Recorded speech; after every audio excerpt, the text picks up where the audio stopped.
Hello everyone. मुख्यमंत्री अभ्युदय योजना में आपका बहुत बहुत स्वागत है। देखिए, हम लोग का जो सेक्शन चल रहा था वो ऑप्टिक्स था, और ऑप्टिक्स में जो लास्ट यूनिट जो थी हम लोग की, या कह लो लास्ट टॉपिक था, वो हम लोग का रे ऑप्टिक्स से रिलेटेड था, है ना। अब हम लोग को जो स्विच करना था वो क्या था?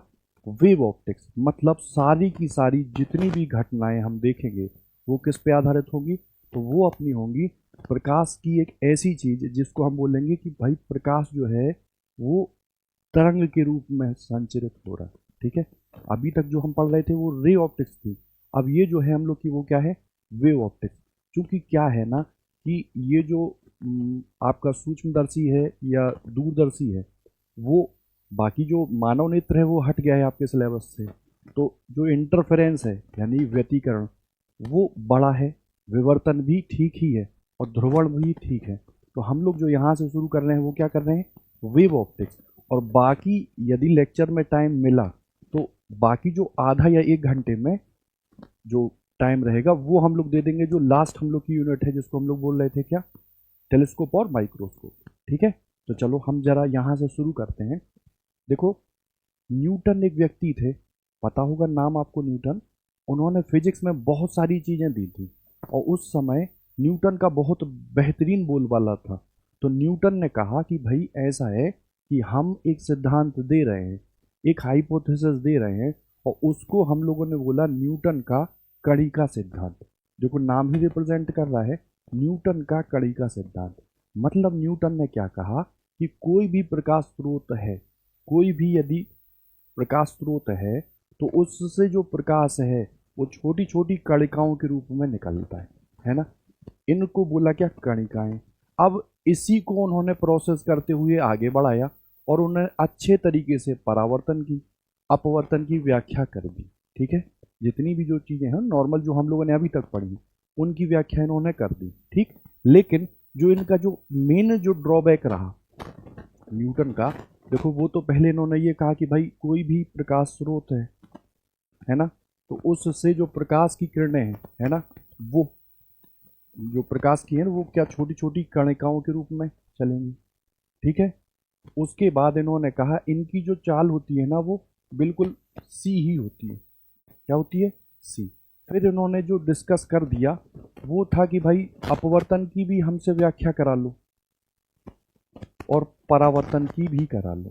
ठीक है। अब एक्चुअली क्या है ना, थ्योरी जैसे आपको ट्वेल्थ लेवल पे पता होगा कि इन्होंने आकर्षण बल का दिया कि अगर मान लो यहाँ परावर्तन की करनी थी, तो इन्होंने क्या किया कि सर ये रे गुजार दी और कहा सर यहाँ से एक प्रतिकर्षण बल लगता, और ये जो रे है ये रिफ्लेक्ट करके इधर चली जाती।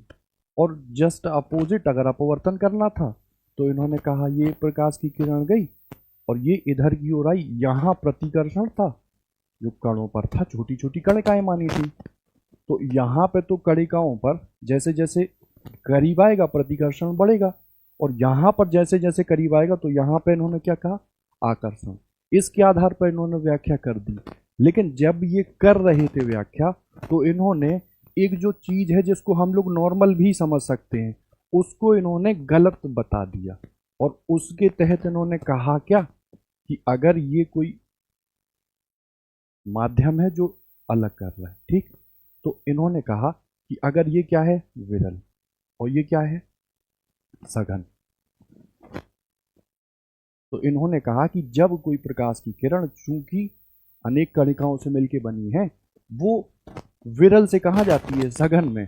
तो इन्होंने जो प्रूफ किया वो किया कि ये जो वेलोसिटी है ना यहाँ पर, मान लो v2, और ये जो वेलोसिटी है वो क्या है? v1।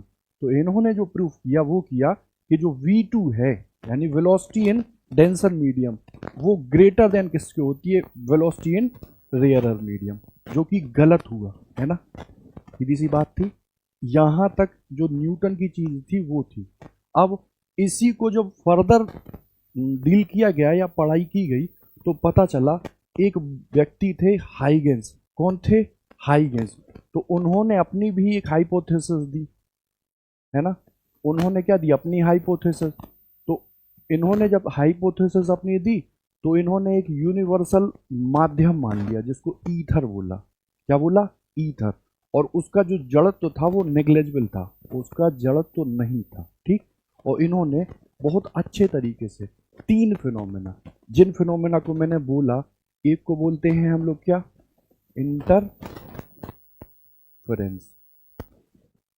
ठीक है, यानी व्यतिकरण, ठीक है। दूसरा बोलते हैं जिसको हम लोग बोलते हैं डिफ्रैक्शन, डिफ्रैक्शन जिसको हम लोग क्या बोलते हैं, विवर्तन। और जो थर्ड घटना थी जिसको बोलते थे हम लोग पोलराइजेशन, जिसको हम बोलते हैं क्या, ध्रुवण, ठीक है। अब इन्होंने वेव जो है वो नेचर लिया है लाइट का, तो जब ये व्याख्या कर रहे थे तो इधर तो जो सीधी व्याख्या थी वो थी कि भैया लाइट को क्या मान लो, अनुदैर्ध्य, ठीक है, ट्रांसफर इन नेचर। लेकिन जब इसकी व्याख्या की बात हुई ना, तो इन्होंने जो लाइट को माना वो क्या दर्शाया, अनुप्रस्थ, क्या दर्शाया, ठीक है। तो इनकी भी अलग हाइपोथेसिस थी और न्यूटन की भी थी। लेकिन जब इनको कोरिलेट करते हुए एक फोको नाम के व्यक्ति है, तो उन्होंने कहा हाँ ये जो आप बता रहे हो ये बात क्या है, सही है, ठीक है।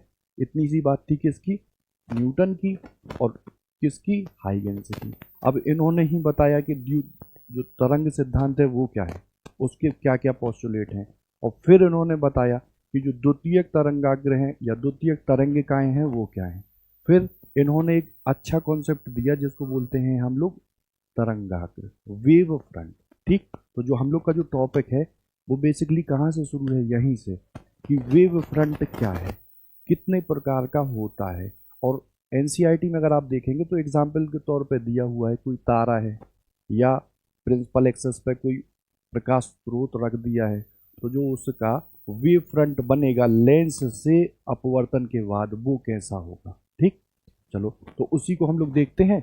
ये जो पोस्टुलेट थे इनको आप देख लीजिएगा, नहीं तो मैं ब्रीफ में आपको नोट्स में डिस्कस कर दूंगा या बता दूंगा, ठीक है। देखो देखो, हमने कहा सर तरंगाग्र, ठीक, जिसको हम लोग क्या बोल रहे हैं, वेव फ्रंट, ठीक। इतनी बात थी।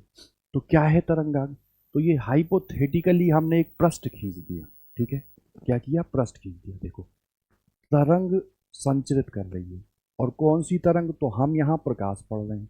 तो प्रकाश तरंगें जब किसी माध्यम में संचरित होती हैं यानी जाती हैं, तो माध्यम में जो कण है वो तरंग जो जब चलती है ना, तो कण भी क्या करते हैं, कंपन। तो हमने क्या किया, तरंग संचरण की दिशा में, ठीक है, तरंग संचरण की दिशा में माध्यम में हमने एक ऐसा पृष्ठ खींच दिया जिस पृष्ठ पर जो कण है वो कंपन की क्या हो, समान कला में, क्या हो, कंपन की समान कला में हो। तो ऐसे पृष्ठ को हम क्या बोलते हैं, तरंगाग्र। तरंग संचरण की दिशा में हमने एक हाइपोथेटिकली क्या एक पृष्ठ खींच दिया, और वो पृष्ठ जो है ना उस पर उपस्थित हर एक जो कण है वो कंपन की क्या हो, समान कला में हो। तो ऐसे पृष्ठ को हम क्या बोलते हैं, तरंगाग्र, क्या बोलते हैं, तरंगाग्र। अब तरंगाग्र कितने प्रकार का होता है, तो देखो अगर बहुत दूर है क्या, प्रकाश स्रोत जिससे प्रकाश की किरणें तरंग के रूप में चल रही हैं, तो बहुत दूर यदि है तो आपको पता है जो किरणें होती हैं वो क्या होती हैं, दूर से आती हैं तो पैरेलल हो जाती हैं, होती। तो जब भी बहुत दूर होगा क्या, प्रकाश स्रोत, तो उसके लिए जो हम तरंगाग्र लेंगे वो क्या लेंगे, समतल, क्या लेंगे, समतल तरंगाग्र, ठीक। और मान लो ये बल्ब है, तो अगर बिंदु वस्तु हुई, क्या हुई, बिंदु वस्तु, तो उसके लिए जो तरंगाग्र आएगा, तरंगाग्र आएगा वो क्या होगा, तो आप कहोगे वो होगा सर गोली, क्या होगा, गोली, ठीक। और मान लो ये रॉड जल रही है, ये रॉड, तो इसको हम बोलते हैं क्या, रेखीय, क्या बोलते हैं, रेखीय प्रकाश स्रोत। तो सर रेखीय प्रकाश स्रोत के लिए ये जो तरंगाग्र होता है वो किस रूप में होता है, बेलनाकार, किस रूप में होता है, बेलनाकार, ठीक है। तो अनंत या बहुत दूर वस्तु स्थित हो तो किस कैसा होता है, समतल, बिंदु वस्तु हो तो कैसा होता है, गोलीय, और अगर रेखीय प्रकाश स्रोत हो तो किस टाइप का तरंगाग्र हमको मिलता है? तो आप कहोगे ये जो तरंगाग्र मिलता है, इस तरंगाग्र को हम लोग बोलते हैं क्या? बेलनाकार तरंगाग्र। ठीक है, ठीक है, इतनी सी चीज थी। अच्छा, जो मैंने बोल दिया थोड़ा सा उसी को सोचो और आप मुझे बस ये बता दो कि देखो ये क्या है। आप कहोगे सर उत्तल लेंस। ये क्या है? तो आप कहोगे प्रिंसिपल एक्सिस। यहां पर सर मान लो यहां पर एक बिंदु स्रोत था, मतलब ये जो प्रकाश स्रोत था वो, तो इससे सर किरणें निकल रही थी, इससे किरणें निकल रही थी। और पता है यदि फोकस पर हो और ये किरणें पैरेलल गुजरती हैं, तो तुम बताओ ये किरणें यदि गुजर रही हैं तो इसके लिए भी एक वेव फ्रंट यानी तरंगाग्र बनेगा, और वो तरंगाग्र क्या होगा आपको इसी का आंसर देना है। ठीक, तो तुम कहोगे ये पैरेलल ही निकल रही है। ये क्या निकल रही है? पैरेलल। तो आपने बताया यदि पैरेलल आती हैं तो जो तरंगाग्र है वो कैसा होता है? समतल। तो इसका जो तरंगाग्र है वो क्या है? समतल। ठीक, किसी तारा है, कोई तारा है, उससे प्रकाश की किरणें निकल रही हैं या जा रही हैं और कहाँ पे? पृथ्वी की सतह पर पड़ रही, तो वहां के लिए भी एक तरंगाग्र होगा। अब बताओ वो तरंगाग्र कैसा होगा? तो वो तरंगाग्र, क्योंकि वो दूर है तो तरंगाग्र कैसा होगा? समतल। ठीक है, कोई दिक्कत नहीं। ठीक, तो ये जो चीजें हैं ये अभी यूज होंगी। ठीक है, कहाँ? जब हम हाइगेंस जो हैं वो अपवर्तन की व्याख्या करेंगे या परावर्तन की व्याख्या करेंगे। मतलब बोर्ड लेवल पे प्रूफ करना आता है ना आपको कि अपवर्तन की जो व्याख्या है वो हाइगेंस ने कैसे की, है ना, और जो परावर्तन की है वो व्याख्या कैसे की, और इन्होंने सही बता दिया। ये जो व्याख्या की उसमें इन्होंने बता दिया कि भाई अगर परावर्तन आप लेते हो तो ये रिफ्लेक्टिंग सरफेस आप लोगे, उस रिफ्लेक्टिंग सरफेस में हम बहुत दूर से प्रकाश किरणें गुजारेंगे, यानी कि जो किरणें रहेंगे वो पैरेलल लेंगे, और प्रूफ कर देंगे कि क्या एंगल आई बराबर क्या होता है? Angle R. ठीक है, और साथ में सर ये किरण मान लो ऐसे जाती है, इधर गई और ये इधर गई, तो ये जो है ये सेम तल पर ही होती हैं। यही तो नियम है इसके परावर्तन के, तो ये प्रूफ कर देंगे बहुत अच्छे से। ठीक है, चलो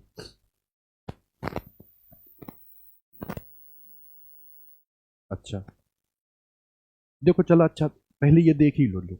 हमने आपसे कहा आप एक काम करो, परावर्तन। ठीक है, इतना है। हाइगेंस ने जो बताया, क्या बताया कि भाई जो प्रकृति है प्रकाश की वो कैसी है? तो आप कहोगे तरंग की प्रकृति है। ठीक है, अब परावर्तन की जो व्याख्या है या परावर्तन के जो रूल हैं उनको यदि ये सही कह दें तो हम मान लेंगे क्या कि इनकी जो हाइपोथेसिस है वो बिल्कुल क्या है? सही है। चलो जरा देखो 2 मिनट में इसी को देखो। आपने कहा सर ये एक सरफेस हो गई रिफ्लेक्टिंग सरफेस। ठीक है,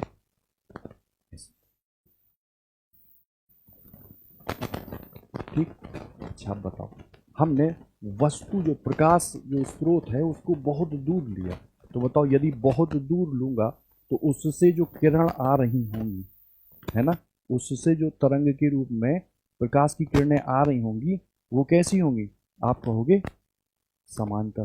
कैसी होंगी? समांतर होंगी ना।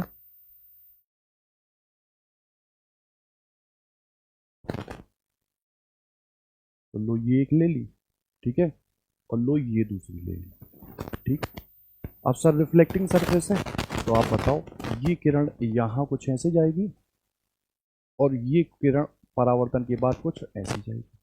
ठीक, अब आप मुझे बताओ, देखो आपसे मैंने कहा बहुत दूर स्थित है क्या प्रकाश स्रोत, तो उसका जो तरंगाग्र है वो क्या है? देखो समतल समतल समतल आ रहा। ठीक, अच्छा यहाँ इस रे के लिए पहले के लिए क्या मैं यहाँ पे एक ये नॉर्मल खींच दूँ, और सर इसके लिए क्या मैं यहाँ पे ये एक नॉर्मल खींच दूँ? अगर मैंने नॉर्मल खींचा तो आप मुझे बताओ, इस एंगल को मैं कितना ले लूँ? आई। ठीक, और देखो ये जो निकल रही है तो इस एंगल को क्या मैं ले लूँ अभिलंब से? हाँ, इतना समझ में आया। अच्छा देखो ये जो रे थी ये यहाँ जल्दी आई, और देखो ये जो रे थी ये यहाँ देर में आई, तो देखो बोर्ड में बताया जाता कि वो ये चाप लेके उतना काट दो, ठीक, काटते हो ना, जैसे इतना ही लेके ये काट दो। लेकिन आप देखो यहाँ से एक काम करो, परपेंडिकुलर खींच दो। क्या खींच दो? परपेंडिकुलर, ऐसे, ठीक है। इतनी बात समझ में आई। और देखो यहाँ से भी आप एक परपेंडिकुलर खींच दी, कोई दिक्कत नहीं। अच्छा, अब देखो हमने आपसे कहा नाम दे दो इसका कोई, इसको बोल दो ए, इसको बोल दो बी, और इसको बोल दो सी, और ये ले लो ए डैश, ठीक है। इतनी बात समझो आप। अब देख के बताना ये जो एंगल है ये कितना है? 90 है। ये जो एंगल है कितना है? 90। और सर इधर भी ये जो एंगल है वो कितना है? 90। इतनी बात समझ में आ रही? अब देखो हाइगेंस ने बताया था कि ये जो प्राथमिक तरंगिकाएं हैं यहाँ पर आएंगी तो द्वितीयक तरंगिकाएं जाएंगी, और जो प्राथमिक तरंगिकाओं की जो वेलोसिटी होती है वही क्या होती है? द्वितीयक तरंगिकाओं की वेलोसिटी। क्योंकि माध्यम चेंज है तो हो नहीं रहा, तो वेलोसिटी क्या होगी? सेम होगी। अच्छा, अब इतनी बात थी तो तुम मुझे ये बताओ ये तो यहाँ से आया और ये यहाँ तक गया, लेकिन ये यहाँ से यहाँ तक आया तो आप मुझे बताओ वेलोसिटी चेंज हो नहीं रही, वेलोसिटी चेंज हो नहीं रही। और तुम मुझे बताओ अगर इस दूरी को मैं लूँ, किस दूरी को? यहाँ से आने के बाद बी से ए डैश तक जाने के, तो तुम कहोगे बी ए डैश, ये दूरी हुई ना इस द्वारा। और देखो ये बी ए डैश है जो वो किसके बराबर है? ए सी। किसके बराबर है? ए सी। यहाँ ऐसे लिख लो ए सी। अब दूरी बराबर क्या होता है? चाल बराबर दूरी बटे समय, तो दूरी बराबर चाल गुणा समय, चाल गुणा समय। सर चाल तो चेंज हो नहीं रही है तो भैया v, और समय वही सेम लग रहा है तो t, और दूसरे के लिए भी क्या है? v, और क्या है? t, है ना। तो बताओ यहां से मैंने एक चीज निकाल दी, क्या? बी ए डैश बराबर ए सी, बी ए डैश बराबर ए सी, ठीक है।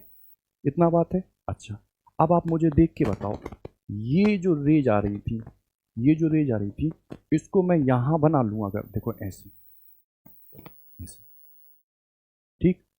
तो आप मुझे बस इतना बता दो कि ये एंगल कितना है? 90 है। और देख के बताओ ये पूरा एंगल कितना है? आप कहोगे ये 90 है। और इधर अगर ऐसे मैं बनाता हूं तो देखो ये एंगल कितना गया? आई। और ये पूरा कितना है? 90। ये अगर आई है तो इधर कितना आ जाएगा? 90 माइनस के आई। आया। अब देख के बताओ ये जो एंगल है, देखो ये जो पूरा एंगल ये कितना है? 90 है ना। ये पूरा एंगल कितना है? देखो ये ये वाला ये कितना है? 90। और अभी हाल मैंने देखो आपको बता दिया ये आई, और ये वाला जो एंगल है ये कितना है? 90 माइनस आई। कितना है? 90 माइनस आई। तो तुम मुझे ये बता दो ये एंगल कितना होगा? आप कहोगे आई, क्योंकि जो योग है वो कितना है? 90। ये 90 माइनस आई, तो ये जो बचा हुआ है ये पूरा देखो कितना है? 90 है ना ये। तो ये जो बचा हुआ एंगल है वो कितना हो जाएगा? आई। मैंने यहां लिख दिया क्या? आई। बिल्कुल सेम चीज आप इस द्वितीयक के लिए ले लो। तो देखो ये 90, ये पूरा 90, तो ये जो है ये छोटू सा एंगल ये, इसको मैं क्या ले लूंगा? 90 माइनस आर। अगर ये 90 माइनस आर है ये, और देखो पूरा एंगल ये, देखो ये पूरा एंगल कितना है? 90। कितना है? 90। तो ये जो एंगल बनेगा ये कितना होगा? आर। इतनी बात समझ में आई? प्राथमिक तरंगिकाएं पृष्ठ पर पड़ी, परावर्तन हुआ, द्वितीयक तरंगिकाएं निकली, वेलोसिटी चेंज हुई नहीं। हमने परावर्तन के रूल को प्रूफ करने के लिए कुछ ज्योमेट्री की सहायता ले ली, जिसमें ये जो डिस्टेंस है वो जस्ट किसके बराबर है? इसके बराबर, क्योंकि ये यहाँ जल्दी पहुँच रही है और ये यहाँ देर में पहुँच रही है। हमने यहाँ जो डिस्टेंस टाइम लिया वो कितना लिया? t बराबर 0, और देखा तो ये t बराबर t में यहाँ पहुँची और ये t बराबर t में यहाँ। एग्री है? कोई दिक्कत नहीं। अच्छा, अब आप क्या कर लो, वही सेम चीज जो वहां हम लोग देखते थे ट्रायंगल व्रेंगल, यहां पर भी ट्रायंगल देख लो। यहां ट्रायंगल कौन सा देखो, ए बी सी, देख लो ए बी सी, ठीक है, एक मिनट रुकना, ए बी सी। और दूसरा कित कौन सा ले लो ट्रायंगल, तो आप कहोगे ए डैश बी सी, चलो भाई, and A dash B C. अच्छा, ये ले लिया। अब मुझे आप देख के बताओ, ए बी सी में देखो ये एंगल कितना है, 90 है, और देखो ए डैश बी सी, ए डैश बी सी देखो ये एंगल भी कितना है, 90 है, कोई दिक्कत नहीं। अच्छा, अब तुम मुझे ये बता दो कि ये दोनों में जो बेस है वो कॉमन है ना, तो आप कह दोगे पहले एंगल, एंगल इधर कितना है ए, बराबर कितना है एंगल ए डैश, और वो कितना है 90 है, कोई दिक्कत नहीं। और बताओ सर ये जो बेस है दोनों में कॉमन है, मतलब बी सी, और जो है वो दूसरे में भी क्या है बी सी, ठीक। और तीसरे की अगर बात करो आप, तो तीसरा ये जो डिस्टेंस है, कौन सी डिस्टेंस, ये वाली, देखो कौन सी, ये ए सी, तो तुम कहोगे ए सी बराबर, ए सी बराबर किसके, ए डैश बी, किसके है, ए डैश बी। तो याद करो ये तीनों कंडीशन जब फुलफिल होती थी, है ना, होती थी, तो ऑटोमेटिकली एंगल होते थे, क्या होते वो बराबर। तो बताओ इस ट्रायंगल ए बी सी में जो एंगल है बी, वो किसके बराबर हो जाएगा, एंगल सी, एंगल सी। और देखो एंगल बी एक्चुअली में क्या है, तो कहोगे आई, और एंगल सी बेसिकली क्या है, तो कहोगे आर। भाई यही तो चाहिए था, यही तो चाहिए था। परावर्तन का या रिफ्लेक्शन का नियम कहता ही ये है कि जो इंसिडेंट एंगल है वो जस्ट इक्विवेलेंट होता है किसके, रिफ्लेक्टेड एंगल के। तो देखो ये परावर्तन का रूल, ठीक। अब बताओ, देखो ये, और देखो ये, और देखो ये अभिलंब, साफ साफ दिख रहा ना, ऐसा तो नहीं है कि अभिलंब इधर जा रहा हो, ऐसा भी नहीं है कि अभिलंब इधर जा रहा हो, ऐसा नहीं कि अभिलंब ऊपर। तो बताओ ये इंसिडेंट, ये रिफ्लेक्टेड, और ये अभिलंब, दोनों क्या है, दोनों क्या है, एक ही तल पर हैं। इस वजह से जो परावर्तन के दो नियम थे वो प्रूव कर दिए किन्होंने, हाइगेंस ने, अपनी द्वितीयक तरंगिकाओं के सिद्धांत के आधार पर। वो था क्या, ये प्राइमरी और ये सेकेंडरी जहां टकराती हैं, वहां से टकराने के बाद यदि परावर्तन हो रहा तो वेलोसिटी चेंज नहीं होती, मतलब यदि अगर यहाँ वेलोसिटी v है तो यहाँ पर भी वेलोसिटी v ही होगी, ठीक। अब ऐसे ही इन्होंने क्या किया था, ऐसे ही इन्होंने क्या किया था, आप कहोगे सर यहाँ पर माध्यम चेंज, तो सर फिर इन्होंने ये दूर से गुजार दी, और फिर सर ये अभिलंब खींच के और ऐसे लेके और फिर प्रूव कर दिया किसको, अपवर्तन को, ठीक है। तो यहाँ से हाइगेंस ने बहुत आसानी से द्वितीयक तरंगिकाओं, सेकेंडरी वेवलेट्स के आधार पर अपवर्तन और परावर्तन दोनों को स्मूथली प्रूव कर दिया, ठीक है। साथ में तीन घटनाएं भी थी, उनको भी प्रूव किया। प्रूव क्या किया, इन्हीं की स्टडी के थ्रू उन घटनाओं को बहुत आसानी से हम पढ़ पाए, ठीक है। तो वो जो घटनाएं थी वो क्या थी, इंटरफेरेंस, क्या थी, इंटरफेरेंस, ठीक। तो पहले यही हेडिंग निपटा लेते हैं कि इंटरफेरेंस क्या है। और देखो इंटरफेरेंस यानी कि व्यतिकरण, ठीक है। इस व्यतिकरण में वही चीजें आएंगी जो हमने एसएचएम, सिंपल हार्मोनिक मोशन में पढ़ी थी, ठीक है। और साथ में हमने सुपरपोजिशन एसएचएम में भी बताया था, और सुपरपोजिशन या फेज निकालना हमने अल्टरनेटिंग करंट में भी पढ़ा था। तो यही देखते हैं क्या, व्यतिकरण। चलो तो भैया हेडिंग देख लो अपन लोग, क्या है, इंटरफेरेंस, ठीक। इसको बोलते हैं व्यति, क्या है, करण, ठीक। तो क्या होता है, आप कहोगे जब दो या दो से अधिक वेव, अब वेव में हम तो ऑप्टिक्स पढ़ रहे हैं, तो हम कहेंगे जब दो या दो से अधिक प्रकाश तरंगें किसी माध्यम में संचरित होती हैं, ठीक है, क्या होती हैं, संचरित। और यहाँ पे कंडीशन क्या है, समान आवृत्ति की, किसकी, समान आवृत्ति की, ठीक। तो होता क्या है कि जब वो संचरित होती हैं तो एनर्जी का रीडिस्ट्रीब्यूशन होता है ना। जब दो समान आवृत्ति की तरंगें किसी माध्यम में संचरित होती हैं तो एनर्जी या ऊर्जा का पुनर्वितरण होता है, जिससे कुछ जगहों पे हमको क्या मिलती है, प्रकाश की इंटेंसिटी या तीव्रता अधिकतम, और कहीं पर मिलती है प्रकाश की तीव्रता न्यूनतम। इस घटना को या एनर्जी के इस डिस्ट्रीब्यूशन को हम क्या बोलते हैं, प्रकाश का व्यतिकरण। जैसे हमने आपको बताया था कि अगर सर याद करो वो ऑर्गन पाइप हम लोग पढ़े थे ना, तो वहां पे, या आप नॉर्मल ले लो, आपने रेडियो सुना होगा, ठीक। तो रेडियो को अगर यहाँ रखो और यहाँ रखो तो होता क्या है, कभी यहाँ पे जो वॉइस है वो तेज हो जाती, और कोई दूसरे स्थान पर रखो तो वो वॉइस क्या हो जाती है, डिम या लो हो जाती होती है। या कहीं पर आप खड़े हुए हो और आवाज आ रही है तो किसी स्थान पर आवाज क्या हो जाती है, तेज, और किसी स्थान पर आवाज क्या हो जाती है, कम। तो वो एक्चुअली में है क्या, वो साउंड या ध्वनि का क्या है, व्यतिकरण। ठीक है, और हमें यहाँ क्या पढ़ना है, प्रकाश का व्यतिकरण।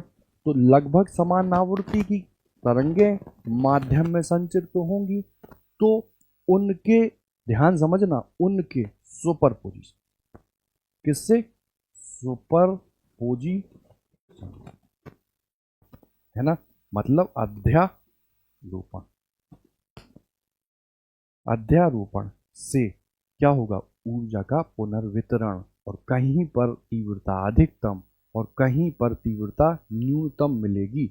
इस घटना को हम प्रकाश का क्या बोलते हैं, व्यतिकरण। क्या बोलते हैं, व्यतिकरण। ठीक है, चलो भी, ये तो थ्योरी वाली चीज थी। हमको अगर मैथमेटिकल रिप्रेजेंट करना हो तो हम उसको कैसे करेंगे। ठीक, तो भाई आप कुछ मत करो, एक कन्वेंशनल या जो हम लोग नॉर्मल लेते हैं उसी को हम लोग देख लेते हैं कि सर प्रोग्रेसिव वेव है, प्रगामी तरंग है, सरल प्रगामी तरंग है, प्रकाश तरंग जिसको हम ले रहे हैं। तो उसके लिए सर हमने पढ़ा था कि मान लो ये है डिस्प्लेसमेंट y1, सर एम्पलीट्यूड क्या है, a1 साइन ओमेगा, और क्या है t। ठीक है, और दूसरी वेव ले रहे हो तो दूसरी वेव ले लो y2 बराबर, सर एम्पलीट्यूड चेंज, और आपने बताया है लगभग समान आवृत्ति या समान आवृत्ति की ही होना चाहिए। अब देखो ये जो साइन के साथ जुड़ी हुई चीज होती है वो पूरी की पूरी क्या कहलाती है, फेज। क्या कहलाती है, फेज। देख लो यहां, जैसे मैं तुमसे कहूं, देखो ये ठीक, और मैं तुमसे कह दूं मान लो ये, ठीक। तो देखो ये है, देखो एक्चुअली में ये क्या है, एम्पलीट्यूड।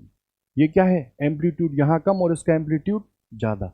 लेकिन अगर मैं तुमसे कह दूं ये, मैं तुमसे कह दूं क्या, ये, और मैं तुमसे क्या कह दूं, ये, तो देखो यहां पे ये जो एम्पलीट्यूड है ये इस पोजीशन पे हाई हुआ ना, और यहां पर ये जो एम्पलीट्यूड है ये इस पोजीशन पे हाई हुआ।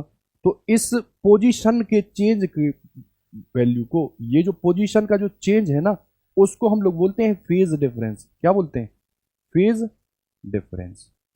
ठीक, ये मैंने मान लो आपको एक वेव दो के लिए बता दिया। अगर एक वेव के लिए बताएं या जिससे आप फैमिलियर हो हम उसकी बात करें, तो मान लो आप साइनसोइडल वेव ये जानते हैं क्योंकि एसी आपने पढ़ लिया है। मैंने आपसे कहा देखो ये, मैंने कहा पूरी साइकिल ले लो, पूरी साइकिल, तो तुम मुझे देख के बताओ, यहां का फेज देखो ये, यहां का देखो ये, यहां का देखो ये, यहां का ये, और यहां का ये। तो देख के बताओ, यहां पॉइंट ए और पॉइंट मान लो ये डी, इन दोनों का जो फेज डिफरेंस है वो कितना है, कितना है। तो आप कहोगे पूरी साइकिल ले रहे हो, और जो साइन की पूरी साइकिल चलती है वो यहाँ 90 रखती है, यहाँ 180, यहाँ 270 और यहाँ 360। तो ये जो फेज डिफरेंस है वो ए पॉइंट पर और डी पॉइंट पर कितने का आएगा, तो आप कहोगे 2 पाई। कितने का आएगा, 2 पाई का। अभी हम देखेंगे पथांतर और कलांतर, फेज डिफरेंस और पाथ डिफरेंस, उससे आपको और क्लियरिटी हो जाएगी। ठीक, अच्छा, इतना हमने लिया। ठीक, अब देख के बताओ, हमने आपसे कहा ये है और लो ये। ठीक, विस्थापन समीकरण है, विस्थापन तो वेक्टर है भाई। चलो, तो जो कहता है सुपरपोजिशन प्रिंसिपल और जो यूज हो रहा है किसमें, व्यतिकरण में, वो कहता है कि जो फाइनल डिस्प्लेसमेंट आएगा वो इनके वेक्टर सम के योग के बराबर होगा। तो चलो इसको कर लेते हैं। तो फटाफट से हम मैथमेटिकली में देखें, y बराबर y1 y2, इसको अगर लिखना चाहूं या सीधा लिख दो, a1 साइन ओमेगा टी और प्लस के a2 sign omega T plus के वाई। अच्छा, तुम इसको तुरंत खोल लो, a1 sign omega T plus a2, इसको साइन ए प्लस बी के फॉर्मूले से साइन ए कॉस बी और प्लस के कॉस ए और साइन बी, इतना हुआ। अच्छा, इसको और आगे बढ़ाओ तो a1 sign omega T plus गुणा कर दो अंदर a2 साइन ओमेगा टी और cos five plus a2 cos omega T और ये साइन फाइव। अब तुम देख के बताओ मुझे, मैंने कोई भी फंक्शन ले लिया, लो ये y जो कि विस्थापन को दर्शा रहा, मान लो यहाँ होता p और यहाँ होता a, है ना, और क्या होता साइन ओमेगा टी, या p होता a होता क्या होता कॉस ओमेगा टी। तो देखो इसके साथ, इसके साइन के साथ देखो ओमेगा टी तो है और साथ में ये जो रहता है ये एक्चुअली में क्या होता है, एम्पलीट्यूड। क्या होता है, एम्पलीट्यूड। यहां हम इसको वैसे ही बनाएंगे, तो चलो बना लेते हैं। देखो इधर से क्या मैं साइन ओमेगा टी को कॉमन ले लूं, तो यहां से अगर मैंने साइन ओमेगा टी को कॉमन लिया तो इधर कितना आ जाएगा, a1 प्लस a2 और कॉस और क्या आ जाएगा 5, और यहां तो भाई ये अकेला है तो इसको लिख दो a2 साइन 5 और देखो ये कॉस और ये क्या है ओमेगा, इतना है। अच्छा, अब देखो हमने इसको, क्योंकि देखो ये तो साइन ओमेगा टी था, साथ में ये जो जुड़ा हुआ है पक्की बात है ये क्या होगा, एम्पलीट्यूड यानी कि आयाम। ऐसे ही देखो यहाँ कॉस है और जो साथ में ये जो जुड़ा है ये पक्का क्या होगा, एम्पलीट्यूड। तो हम ड्राइव करने के लिए इसको सुविधा युक्त कुछ ऐसे लेते हैं कि इसको आप क्या मान लो, a1 प्लस a2 कॉस 5, इसको क्या मान लो, तो कहोगे r कॉस थीटा, ध्यान देना थीटा, और दूसरे वाले को आपने कहा a2 साइन 5 बराबर का ले लिया आपने r साइन थीटा। ठीक, ये लिया क्यों है, क्योंकि सर अभी एक फॉर्मूला ड्राइव हो जाएगा कि sign A cos B plus cos A sine B, है ना, उससे जो हमको परिणामी विस्थापन है वो बहुत आसानी से मिल जाएगा। ठीक, चलो तो इसी को आगे बढ़ाते हैं थोड़ा सा और कुछ ऐसे लिखते हैं। देखो इसी को मैंने बढ़ाया तो देखो मैं इसको कुछ ऐसे लिख दूं, ये क्या लिखा, आर कॉस थीटा और ये साइन ओमेगा टी, और इधर क्या लिखा, आर साइन थीटा और क्या लिखा, कॉस ओमेगा टी, इतना है। अच्छा, अब देखो आर और आर तो दोनों में कॉमन था, तो भाई मैं आर को कुछ ऐसे निकाल लूं, इधर कितना बचा, cos theta sine omega T plus sine theta cos omega T. देखो ये है क्या, sign A cos B cos A sine B, देखो ये ए कह लो और इसको बी कह लो। ठीक, तो फिर सीधा मैं आर ये लिख दूं और साइन ए प्लस बी लिख दूं, कोई दिक्कत नहीं। तो मैं क्या इसको साइन ओमेगा टी और प्लस के क्या थीटा लिख दूं, इसी को मैं बोलूंगा पूरा परिणामी विस्थापन y, है ना। तो अगर दो वेव जो कि लाइट हो वो यदि संचरित होती हैं तो सुपरपोजिशन होगा कब, जब समान आवृत्ति की होंगी, और उनके लिए जो विस्थापन समीकरण है वो कितना निकलेगा, r sign omega T plus के थीटा, ध्यान देना थीटा, फाई क्या है, फाई उन दोनों वेव के बीच में जो एम्पलीट्यूड है उनके बीच का एंगल है। ठीक, अभी मैं लेता हूं, देखो ये विस्थापन समीकरण निकला, बस इसको आप होल्ड करना याद कर लो। ठीक, अच्छा अभी मैंने दो चीजें ली थी ना, देखो यहाँ पर ये दो चीजें कुछ ऐसी दी हुई हैं, क्या मैं इस इक्वेशन का स्क्वायर और इस इक्वेशन का स्क्वायर करके जोड़ दूं? अगर इसका स्क्वायर किया, R square cos square theta plus R square sine square theta बराबर, अगर इसका स्क्वायर करोगे तो A one square A two square cos square five और प्लस के two A one A two cos five और प्लस के इसका स्क्वायर कर दो तो ये क्या हो जाएगा A two square sine square five. सब फाइव में काम चल रहा है। यहां देखो ये आर स्क्वायर को कॉमन लोगे तो देखो ये आर स्क्वायर आया है ना, cos square theta sine square theta one हुआ। और इधर देख के बताओ तो देखो फिर से ए टू स्क्वायर, देखो इधर और इधर ए टू स्क्वायर को कॉमन लोगे तो sign square theta plus cos square theta वो भी क्या होगा वन। तो देख के बताओ आर स्क्वायर जो निकला वो क्या निकला A one square A two square, क्योंकि दोनों का जो कॉमन है ना वो निकाल दिया, और sine square theta cos square theta one, तो A one square A two square और ये इधर कितना आ जाएगा two A one A two cos और क्या है फाइव आया। तो देख के बताओ आर यानी कि जो रिजल्टेंट आयाम है अपना, दोनों वेव संचरित हुई तो कहीं पर आयाम अधिक होगा और कहीं पर न्यूनतम, उसका जो फाइनल जो वैल्यू आई वो कितनी आएगी आर बराबर, देखो पहला आ जाएगा ए वन स्क्वायर फिर ए टू स्क्वायर और कितना आ जाएगा two A one A two और कॉस और साथ में ध्यान देना फाइव, क्या आएगा फाइव। अच्छा देख के बताओ ए क्या है एम्पलीट्यूड, एम्पलीट्यूड मतलब क्या है आयाम, और बताओ आयाम वेक्टर है कि स्केलर है, स्केलर ही तो है, लेकिन देखो कैसे जोड़ रहा है वेक्टर के योग नियम को ही तो फॉलो कर रहा।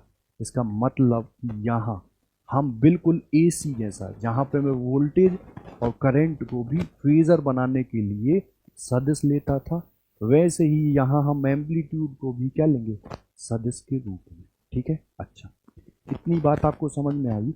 इतनी बात को मैं शॉर्ट रूप में बस इतना सा ये लिख दे रहा हूँ कि जो फाइनल डिस्प्लेसमेंट वाली चीज होती है वो होती है वाई बराबर R sine omega T plus के थीटा, है ना, और जो रिजल्टेंट है आर वो आता है अंडर रूट के अंदर A one square A two square two A one A two और साथ में क्या आता है कॉस और साथ में क्या होता है सर फाइव।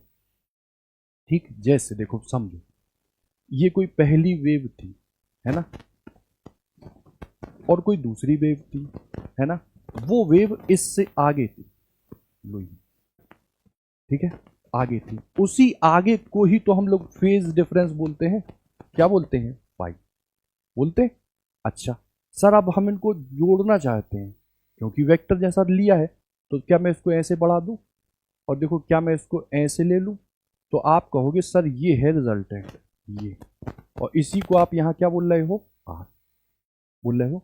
तो आर जो है ना वो फर्स्ट या जो आधार से बनाता है इस एंगल को लेते हैं हम क्या, जैसे यहां मैंने क्या ले लिया ये ए, यहां मैंने क्या ले लिया ये बी।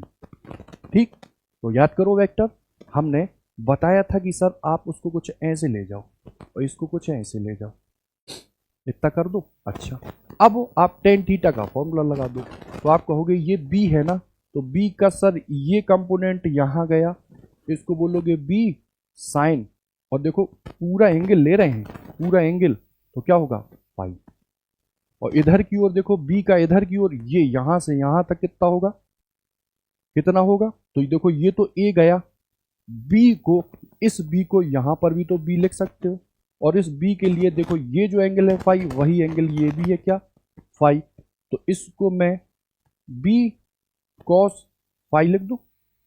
ठीक, देख के बताओ टेन का अगर फॉर्मूला लगा दूं मैं किसके लिए रिजल्टेंट के लिए, तो बताओ टेन थीटा बराबर कितना होगा, टेन थीटा बराबर आधार बटे कर्ण, आधार बटे कर्ण सॉरी हाँ लंब बटे आधार, लंब बटे आधार, तो देखो लंब कितना है बी साइन फाइव अपॉन नीचे क्या है देखो ए ये है और बी कॉस फाइव ये है, तो ए प्लस बी कॉस फाइव। बात समझ में आई? मतलब हम जो परिणामी विस्थापन निकालेंगे उसमें थीटा निकालेंगे, वो जो थीटा है वो ऐसे निकालेंगे।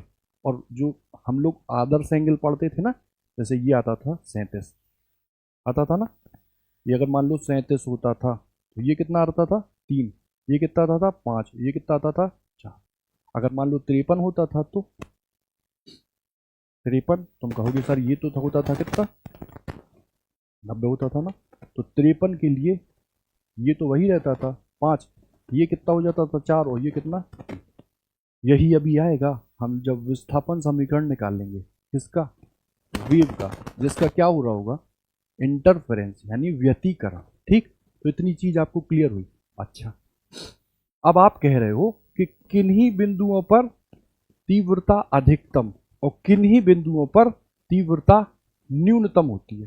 ठीक, अच्छा, अगर ऐसा है तो तुम मुझे बताओ कि अगर मैं केवल एम्पलीट्यूड ही ले लूं, क्या ले लूं, एम्पलीट्यूड, तो तुम एम्पलीट्यूड तो जानते हो आर बराबर अंडर रूट के अंदर a1 square a2 square 2 a1 a2 cos, और इधर ध्यान देना फाई है, हाँ ठीक है, क्या है फाई, जहां फाई क्या है, इन दोनों के वेव का जो फेज है। जैसे समझ लो यार, तुम पहले देखो, जैसे मान लो ये कोई, ये दिए y1 बराबर, मान लो दिया है 3 दिया, और साइन दिया, और क्या दिया ओमेगा टी।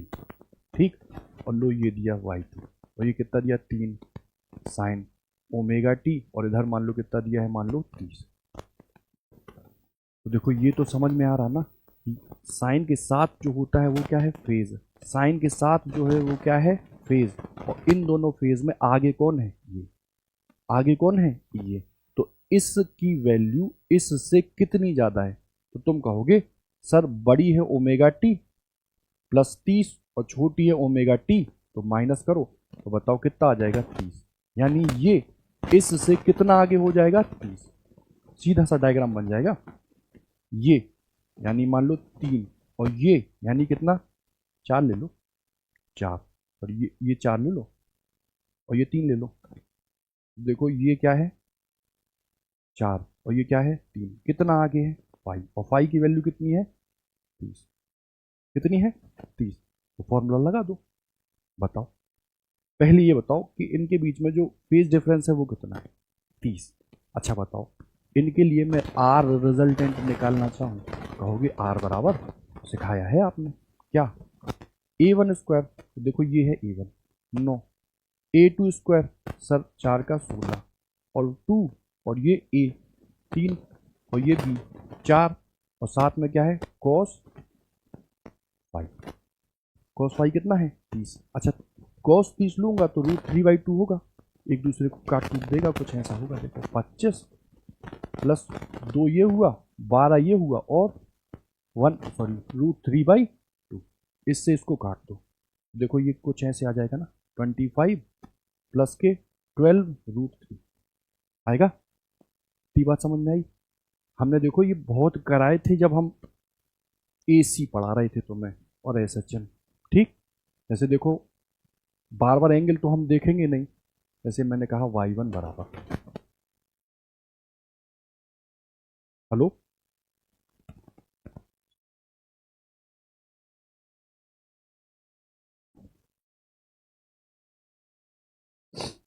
देखो y1 बराबर, मान लो ये 3 साइन ओमेगा टी प्लस के 30, और मान लो ये है y2 बराबर, और ये है 4 साइन ओमेगा टी प्लस के 60। आपको इसमें केवल फेज डिफरेंस बताना है, तो ये तो आसान है, ये ओमेगा टी प्लस 60 और ये ओमेगा टी प्लस 30। सर बड़े में से छोटे को घटाएंगे तो ओबीवीएस दिख रहा है कितना है 30। ठीक, लेकिन सर हमने यदि अगर यहीं चेंज क्या कर दिया, ये क्या कर दिया, ये cos ओमेगा टी और प्लस के 60। ठीक, तो वहां एएसटीसी चार्ट लगाओगे, लगाओगे और मान लो बहुत अच्छा नहीं है, तब तो फंस जाओगे। तो देखो करते कुछ नहीं है, साइन को साइन का ही बना लो। ठीक, तो इसको बनाने के लिए, इसको बनाने के लिए साइन 90 प्लस थीटा तो कॉस थीटा होता है ना, तो 90 प्लस ये रख देना। ठीक करोगे, मैंने मेथड बताया था, ये क्या मेथड बताया था, ये इसको ले लो सर साइन, और इसको क्या ले लो, माइनस के साइन, इसको क्या ले लो कॉस, और इसको क्या ले लो माइनस के कॉस। ठीक, अब देख के बताओ, यहां हम इस एक्सेस को ओमेगा टी कंसीडर करते थे और इधर माइनस के ओमेगा टी कंसीडर करते थे। ये ओमेगा टी कॉस के लिए था और ये ओमेगा टी साइन के लिए, सॉरी माइनस कॉस के लिए। ठीक, अच्छा, साइन ओमेगा टी तो था भैया ये, प्लस है ना, तो देखो हम लोग एंगल ऐसे ही तो बनाते थे, तो देखो यहां से कितना एंगल माप दो, 30। ठीक है, अच्छा, अब बताओ कॉस है, कॉस हम ओमेगा टी को कंसीडर करते कहाँ लेंगे, यहाँ। अब आगे चल रहे हैं ना, तो आगे बताओ ऐसे ही तो मापेंगे, ऐसे ही तो मापेंगे, तो कॉस ओमेगा टी से कितना आगे चल दिया, 60। तो यहां इसको कितना लिख देंगे, उठाओगे ना, इसको कितना लिख देंगे, 60। कितना लिख देंगे, 60। अब मुझे फेज चाहिए था ना, तो इसके और इसके बीच में एंगल, मतलब ये एंगल चाहिए, ये पूरा एंगल ये, तो मुझे बताओ ये 30 है। तुम ये कहोगे ये टोटल कितना है, 90, तो ये कितना बचा, 60। कितना बचा, 60। तो बताओ दोनों के बीच में जो फेज है या जो डिफरेंस है, फेज डिफरेंस, वो कितना आ जाएगा, 120। ठीक है, अच्छा सर अगर मान लो, चेक कर लो, देखो इसी को ऐसे, ये 3 लिया साइन ओमेगा टी और प्लस के 30 तो ऐसे लिख दिया, और 4 ये लिया और सर साइन कर दिया, और 90 प्लस के ओमेगा टी और प्लस के 60, 90 प्लस थीटा कोस थीटा ही तो होता है। अच्छा, इसको फिर से फर्दर साइन, और ये देखो मैं कुछ ऐसे तोड़ दूँ इसको, ओमेगा टी प्लस के 30, और इस 30 को इससे मिला दूँ तो कितना हो जाएगा, 130। अब देख के बताओ, ये ओमेगा टी प्लस 30 और ये ओमेगा टी प्लस 30, तो साथ में ये कितना लिया था, 120। तो बताओ ये कितना आगे है, 120, किससे, इससे, है ना। तो यहाँ साइन कोस को कन्वर्जन में अगर दिक्कत होती हो, तो यही वाला फॉर्मूला आप अपना के और फेज डिफरेंस निकाल लें। ठीक है,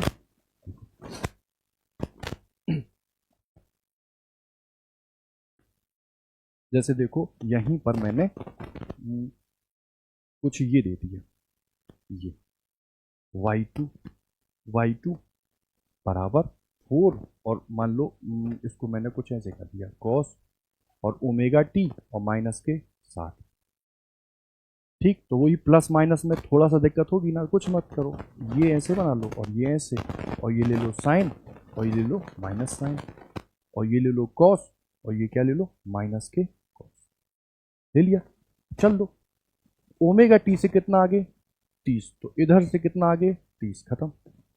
और देखो ओमेगा टी से अब आगे नहीं है, पीछे है, तो ये ओमेगा टी आगे ऐसे चलते हैं और पीछे ऐसे, कितना, 60, कितना, 60, तो लो चल दो, कितना चला, 60, कितना चला, 60। अच्छा एक बात बताओ, ये एंगल 30 है, तो यहाँ कितना चलेंगे, 60 आ जाए, तो जब चलोगे तो देखो ये जो लाइन है ना, ये बिल्कुल इसके ऊपर सुपर इम्पोज ही तो होगी। इसका मतलब इन दोनों का जो बीच का जो फेज है, ये जो फेज डिफरेंस है, पथांतर कलांतर, वो कितना होगा, जी। ठीक, जरा चेक करो, कहोगे sign omega T minus plus के 30, और इसको साइन लिख दो, और 90 प्लस के ओमेगा टी माइनस 60, वही होता है कॉस।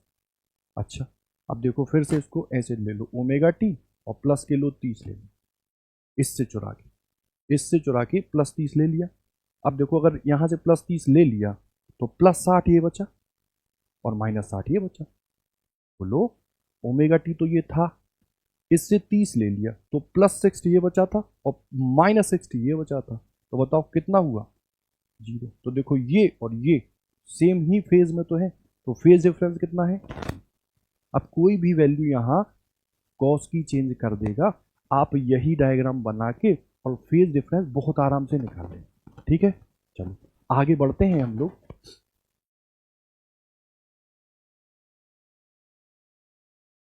आगे बढ़ते हैं और अधिकतम तीव्रता जहां होगी उसकी वैल्यू, और न्यूनतम जो तीव्रता होगी उसकी वैल्यू हमको निकालनी है। चलो तो निकालते हैं। सर अधिकतम ये कब होगा? जब कॉस की क्या वैल्यू होगी? अधिकतम। कॉस की वैल्यू क्या होगी? अधिकतम। ठीक है, चलो भाई, तो देखो मैक्सिमम। अभी पहले सर एम्पलीट्यूड तो ले लो, एम्पलीट्यूड। ठीक, और इधर क्या ले लो? मिनिमम मम एम्पलीट्यूड। ठीक, देख के बताओ, कॉस की जो मिनिमम वैल्यू होती है वो कितनी होती है? कितनी होती है? आप कहोगे जीरो, है ना? क्या कहोगे? जीरो कि -1? क्या कहोगे? चलो पहले मैक्सिमम के लिए ले लो। सर कॉस की जो मैक्सिमम वैल्यू होती है वो 1 होती है। क्या होती है? 1। और वो किसके लिए होती है? तो आप कहोगे सर जीरो के लिए होती है। ठीक, तो यहां पर पहले रखो आर की वैल्यू। इधर कितना आ जाएगा? a1 square a2 square, 2 a1 a2, और कॉस हम जीरो रखते हैं, तो कॉस जीरो 1 हुआ। तो देख के बताओ ये कितना आ जाएगा? a1 प्लस a2 का होल स्क्वायर, और यही बाहर निकलेगा तो इसको मैं आर मैक्सिमम बोल दूं। कितना हो जाएगा? a1 plus a2। इतनी बात समझ में आई? अच्छा सर मिनिमम वैल्यू -1 होती है ना? अच्छा, तो मिनिमम वैल्यू -1 रखो हम, तो तुम कहोगे सर आर मिनिमम कितना निकलेगा? a1 square a2 square, 2 a1 a2, और कॉस कॉस कितना रख दूं? -1। तो यहाँ पे जब -1 रखूंगा तो देखो ये माइनस आ जाएगा ना, माइनस आएगा ना। अरे कॉस वाला मैंने पढ़ाया था ना, ऐसे कुछ पढ़ाया था। देखो ये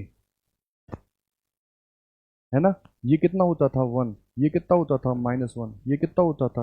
0। ये कितना होता था? 0। ये किस पर? 0। ये किस पर? 90। ये किस पर? 180। और ये किस पर? 270। और फिर से ये यहाँ कितना आ जाता था? 360 आता था। तो देखो ये था 1 आ रहा था ना, तो देखो 0 पर मैक्सिमम। और फिर घूम जाओ तो 2 पाई और घूम गए तो 0, फिर आगे 2 पाई। अभी हम पढ़ेंगे कंस्ट्रक्टिव और डिस्ट्रक्टिव। 0 2 पाई, और देखो यहाँ यही तो था, तो 0 0 था ना। तो यहाँ पर जो वैल्यू ले रहे थे वो ये -1 के लिए, -1 तो है पाई पर, फिर चले तो 3 पाई पर, फिर चले तो 5 पाई पर, ऐसा था। तो देखो यहाँ से आर मिनिमम कितना आएगा? a1 माइनस a2 का आएगा। तो बताओ ये रूट के बाहर आके क्या हो जाएगा? a1 minus are minimum.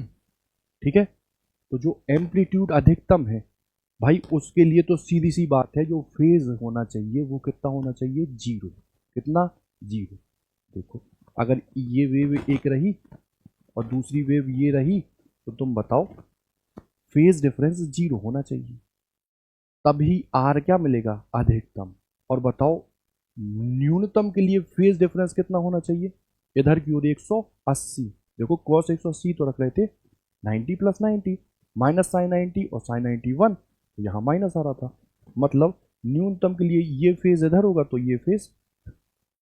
ठीक है, इतनी बात है। अच्छा, ये एम्पलीट्यूड की बात हुई है ना। हमको सर इंटेंसिटी चाहिए, और वेव में हमने पढ़ा था कि आई जो है वो डायरेक्टली प्रोपोर्शनल एम्पलीट्यूड के स्क्वायर होती है। तो यहीं से आई जो है क्या वो के ए स्क्वायर नहीं हो जाएगी? ठीक है भाई, हो जाने दो। अच्छा, अभी हल आपने पढ़ाया आर बराबर या आर स्क्वायर बराबर ले लो, तो a1 स्क्वायर a2 स्क्वायर और 2 a1 a2 और कॉस, और ये क्या है? पाई है। अच्छा, क्या मैं इस पूरे में के से गुणा कर दूं? तो बताओ के आर स्क्वायर बराबर के a1 स्क्वायर और के a2 स्क्वायर और के 2 a1 a2 कॉस और फाई ले लो। अच्छा इतना लिया तो देख के बताओ, इसको क्या मैं फाइनल इंटेंसिटी ए ले लूँ? आई, आई के स्क्वायर था। अच्छा इसको क्या मैं आई वन ले लूँ? इसको क्या मैं आई टू ले लूँ? और ध्यान से देखो, ध्यान से देखो, तो इसको क्या मैं कुछ रूट के अंदर ऐसे लिख दूँ? इसको के स्क्वायर कर दूँ, इसको 2 × 2 कर दूँ, और इसको ए वन स्क्वायर ले लूँ, और इसको ए टू स्क्वायर लेके और ये कॉस फाई ले लूँ। ठीक है। अच्छा इस एक के को इसके साथ गुणा कर दो, और इस दूसरे के को ए टू स्क्वायर के साथ गुणा कर दो। कुछ ऐसे लिख दूँ? देखो यहीं लिख देता, देखो ये के है और ये के है। देखो के ए वन स्क्वायर, इसको मैं आई वन लिख दूँ, और के ए टू स्क्वायर, इसको आई टू लिख दूँ, कोई दिक्कत नहीं।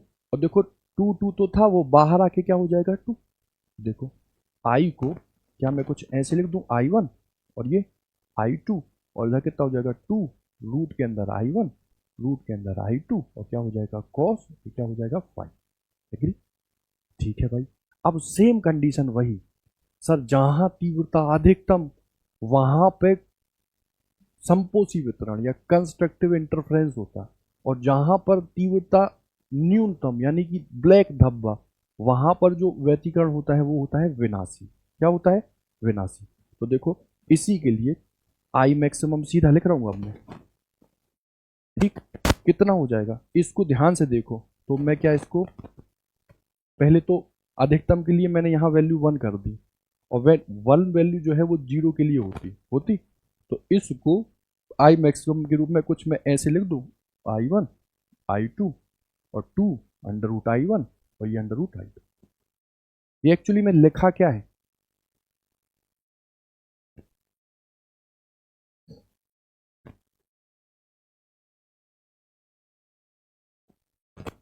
यही तो लिखा। तो देखो ए स्क्वायर बी स्क्वायर और ये 2ab, सीधा लिख दूं मैं कि जो आई मैक्सिमम होता है वो अंडर रूट के आई वन और अंडर रूट के आई टू का होता है। क्या है? ठीक है, यूज होगा। और सर न्यूनतम के लिए, तो न्यूनतम के लिए यहाँ वैल्यू क्या होती है? -1। -1 को यहाँ रख दो, तो वही सेम कितना हो जाता है? आई मिनिमम बराबर root I one root I two का। ठीक। अच्छा सर अगर मान लो एम्पलीट्यूड के रिस्पेक्ट में हमें देखना हो तो कुछ नहीं सर, आई मैक्स की वैल्यू वही लिख दो। आई वन क्या होता है? के ए वन स्क्वायर होता ना, इसको लिख दो के ए वन स्क्वायर ले लो, और ये के ए टू स्क्वायर ले लो, और इधर के ए वन स्क्वायर ले लो, और इधर के ए टू स्क्वायर ले लो, और इसका भी कर दो का भैया स्क्वायर, और इसका भी क्या कर दो? स्क्वायर। देखो रूट के बाहर आ जाएगा, के हो जाएगा ना, तो के बाहर आ जाएगा, और इधर क्या हो जाएगा? ये क्या हो जाएगा? ए वन स्क्वायर है ना, तो ये क्या हो जाएगा? ए वन और ए टू। ठीक है, और ये भी बाहर आएगा, तो ये कितना हो जाएगा? ए वन आई मैक्सिमम और आई मिनिमम। इससे इसको काट। ठीक, तो जैसा सिचुएशन होगी, क्वेश्चन होगा, हम उसी हिसाब से डील कर लेंगे। ठीक। अच्छा यहां तक पढ़ने के बाद देखो, अब हमको एक चीज डिफाइन करनी है कि संपोषी व्यतिकरण या आप कह लो कंस्ट्रक्टिव इंटरफेरेंस वहां होता है जहां इंटेंसिटी अधिकतम होती है, और डिस्ट्रक्टिव इंटरफेरेंस वहां होता है जहां पर जो इंटेंसिटी होती है वो क्या होती है? कम। ठीक। अच्छा इतना आपने समझा, और आपने ही अभी समझाया कि आई मैक्सिमम और आई मिनिमम। ठीक है, इतना समझाया आपने। अच्छा अब आप मुझे एक नॉर्मल सी चीज़ बताओ, मान लो मैंने एक साइन वेव ले ली। ठीक, ये साइन वेव ले ली। अच्छा साइन वेव के लिए ये जो एक पूरा का पूरा साइकिल होती है उसी को तो हम वेवलेंथ लैम्डा लेते हैं। ठीक है, अच्छा इतना लेते हैं। अब अभी हाल मैंने आपको बताया ये जो फेज है और यहाँ पर ये जो फेज है, टोटल फेज जो है वो कितना चेंज पे आ रहा है, 2 पाई। कितना, 2 पाई।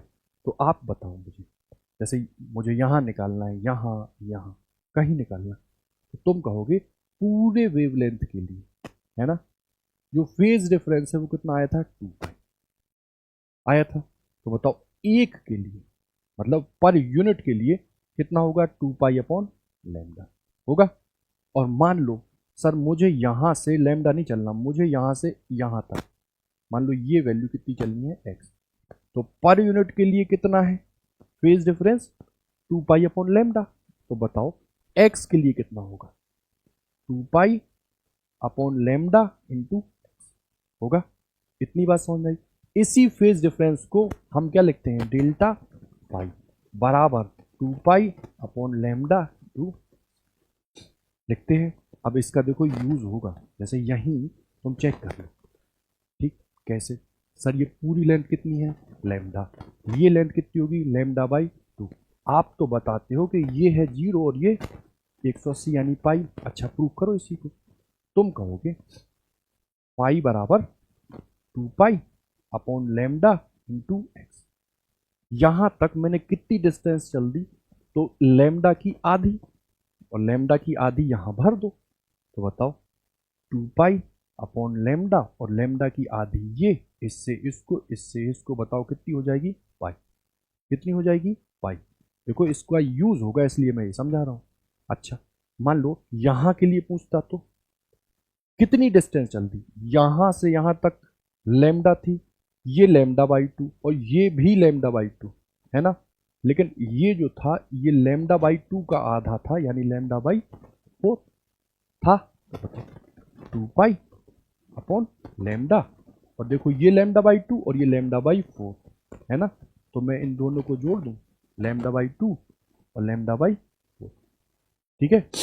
इसका एलसीएम ले लो, 2 पाई अपॉन लैम्डा ये हुआ, और ये 2 और 4 का 4 आया, और ये 2 लैम्डा और ये लैम्डा, ठीक। अच्छा ये 3 लैम्डा हुआ ना, लिख दो यहाँ 2 पाई अपॉन लैम्डा, और ये कितना हुआ, 3 लैम्डा बाई 4। लैम्डा से लैम्डा को काट दिया, इसको इससे काट दिया, तो 3 पाई बाई, ठीक है। 180 लिख लो आज इसको, तो 90 ये हुआ, ये हुआ 270। देखो 90, 180 और 270 हुआ। इतनी बात समझ में आई। बस यही याद रखना है, क्या, 2 pi upon lambda into x, 2 pi upon lambda into x, ठीक है। यहाँ कहीं लिख देते 2 पाई अपॉन लैम्डा इंटू, ठीक। अच्छा अब बढ़ते हैं आगे। तो देखो आई मैक्सिमम चाहिए, और आपने ही बताया था मैक्सिमम के लिए जो cos फाई होता है उसकी वैल्यू कितनी होनी चाहिए, ठीक। अब कोई जरूरी थोड़ी ना है सर 0 ही हो, आपने कुछ ऐसे एक डायग्राम बनाया और उसी में हमको समझाया। ये क्या है 0, ये क्या है पाई बाई 2, ये क्या है पाई, ये क्या है 3 पाई बाई 2, और ये क्या है।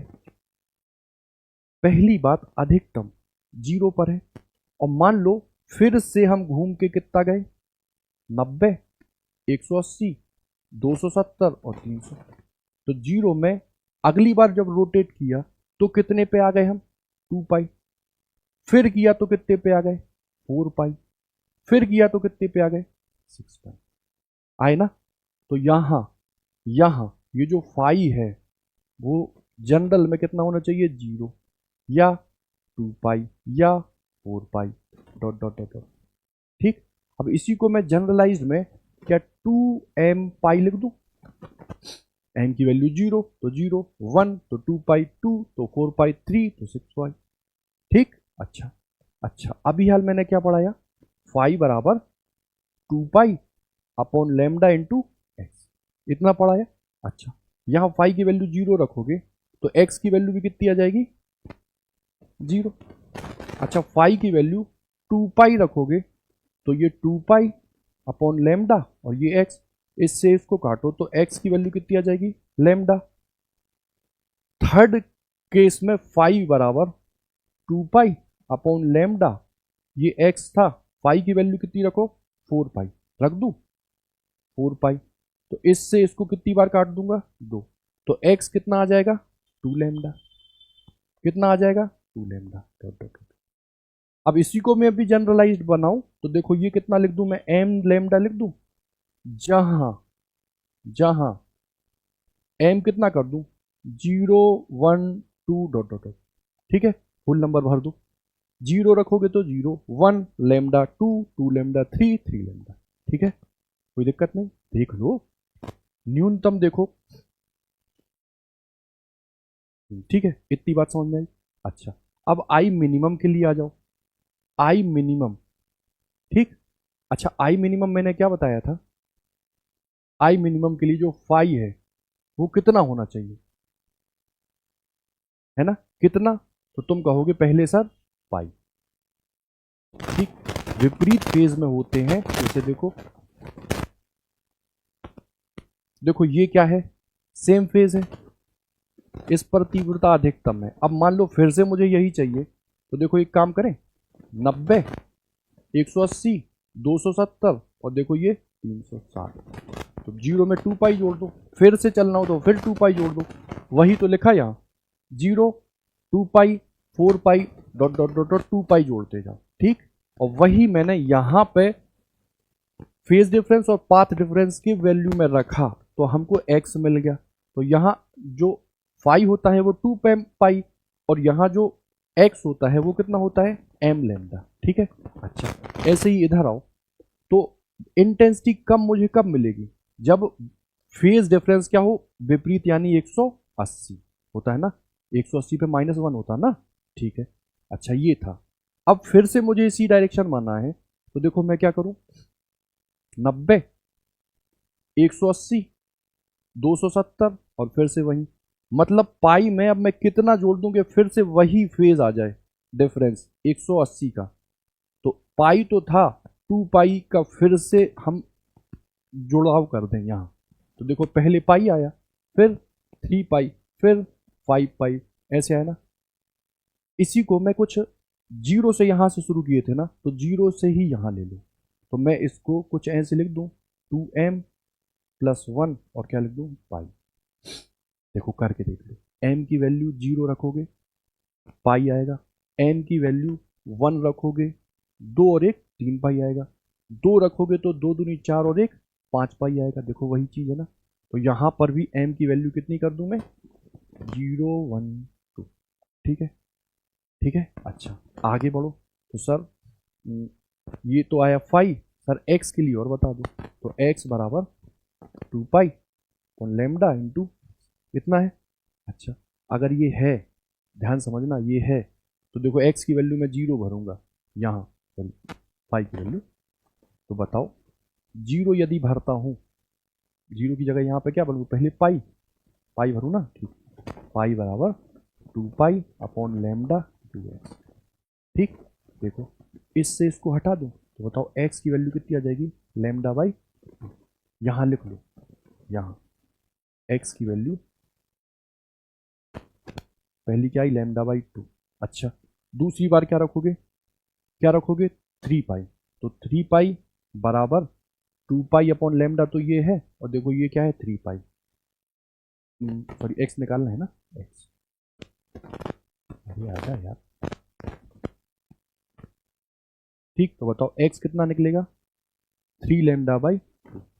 तीसरा केस और देख लो, 5 पाई भरो, तो 2 पाई अपॉन लैम्डा और ये कितना आ जाएगा x, इससे इसको काट दो, तो x की जो थर्ड वैल्यू है वो कितनी आएगी 5 लैम्डा अपॉन 2 आएगी। अच्छा इतना जब आया, तो फिर मैं एक जनरलाइज्ड एक्सप्रेशन लिख दूं, किसके लिए, इसी के लिए, चलो भैया लिख देते हैं।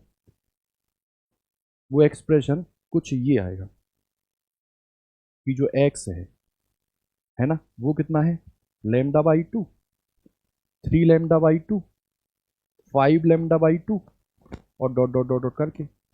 तो क्या मैं कुछ इसको इसी रूप में ना लिख दूं, जैसे वहां मैंने लिखा था 2m प्लस 1 और क्या लिखा था पाई, वैसे ही मैं यहां क्या लिख दूं m प्लस 1/2 और क्या लिख दूं x, सॉरी लैम्डा। यहाँ लैम्डा कहाँ से शुरू हो रहा है, एम, जीरो से ही करेंगे। देखो जीरो से करोगे तो लैम्डा बाई टू, वन से करोगे तो one plus one by two, three by two, two से करोगे तो फोर और एक फाइव बाई टू, और थ्री से करोगे तो वही तीन दूनी छह और एक सेवन लैम्डा बाई टू। ठीक, इतनी सी बात आई ना। तो सीधा सा चार कंडीशन निकली। पहली निकली यहां फाइव, यहां एक्स, यहां फाइव और यहां एक्स। इसके लिए निकली कितनी, टू एम पाई, एम पाई। इसके लिए कितनी निकली थी, एम लैम्डा। ये क्या था, समपोषी। ठीक, और ये क्या था, विनाशी। यहां सर चमक मिलेगी और यहां धब्बा मिलेगा। ठीक, अच्छा यहां कितना आ रहा था, तो आप कहोगे टू एम प्लस वन, और कितना आ रहा था, पाई, और इधर आ रहा था एम प्लस हाफ, और क्या आ रहा था, लेमडा। ये बहुत जरूरी है, क्योंकि अभी दीप्त और अदीप्त फ्रिंजें जब बनेंगी ना, तो पूछेगा केंद्रीय फ्रिंज या प्रथम अदीप्त फ्रिंज या तृतीय दीप्त फ्रिंज। तो इनका यूज करके हम केवल वैल्यू रख के आंसर निकाल लेंगे। ठीक है, इतनी बात समझ में आई, कोई दिक्कत नहीं है। ठीक, अच्छा अब इतना आपने सुन लिया, अब इसी का जरा एप्लीकेशन पोर्शन देख लो। ठीक है, इसका ही एप्लीकेशन पोर्शन देख लो। ठीक, चलिए।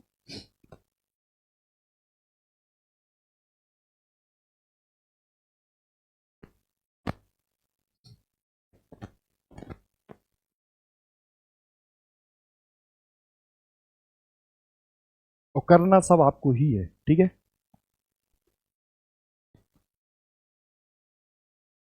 हम्म,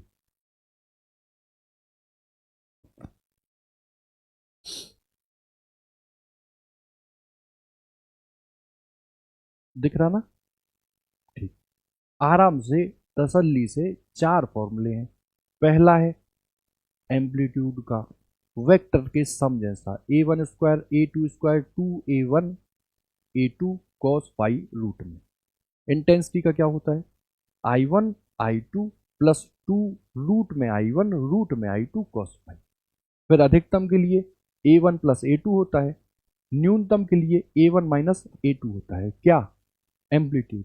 और इंटेंसिटी के लिए root I one plus I two का स्क्वायर और root I one minus root I two का स्क्वायर। एम्पलीट्यूड इंटेंसिटी मैक्सिमम होने के लिए उसी को कंसीडर करो, और करने के बाद इस क्वेश्चन का बिल्कुल आराम से आंसर दो।